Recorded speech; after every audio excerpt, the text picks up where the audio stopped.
So here we have the Audi A1 on a 13 plate. I'm going to start off by showing you around the outside of the car, and then we'll jump in and run through some controls on the inside. But from the outside, you can see it's a 3-door car with alloy wheels. Let's start off inside the boot and then work our way around the rest of the car from there. As we approach the back of the car, you'll see we have reversing sensors. Plenty of boot space as well, along with that 60/40 split folding rear seat. And underneath this tray section, the battery and more storage space for the car. Just going to work our way back round to the front of the car, and then we'll hop in and run through some controls on the inside. But now that we've done a full circle of it, you can see it's in excellent condition the whole way round. Just briefly before we climb in, I think it's while we're seeing the interior from this exterior point of view, there's plenty to run through on the dashboard, so let's hop in and we'll do that now.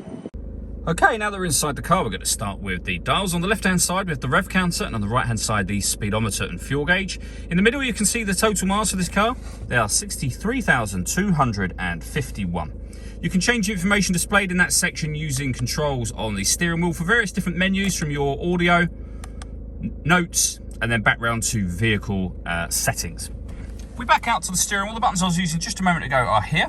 On the right hand side, we have stereo controls, so your volume just there, and phone controls as well. The phone controls can only be used after such time as you pair the phone up, which is done on the buttons down here, using the screen that's positioned above it. Incidentally, this screen will fold away should you wish that to be out of the way, and that's good for certain different lighting. So at night time, for example, you might be getting a bit too much glare from that, in which case folding it away will be handy. You'll notice with regards to the radio, which is the menu that we're on at the moment, this car has got FM and medium wave radio. If you want to listen to your own music, you can do. And there's plenty of choice with that as well, including Bluetooth audio. So once you pair your phone, you'll be able to make and receive phone calls, but you'll also be able to stream your music wirelessly on top of that.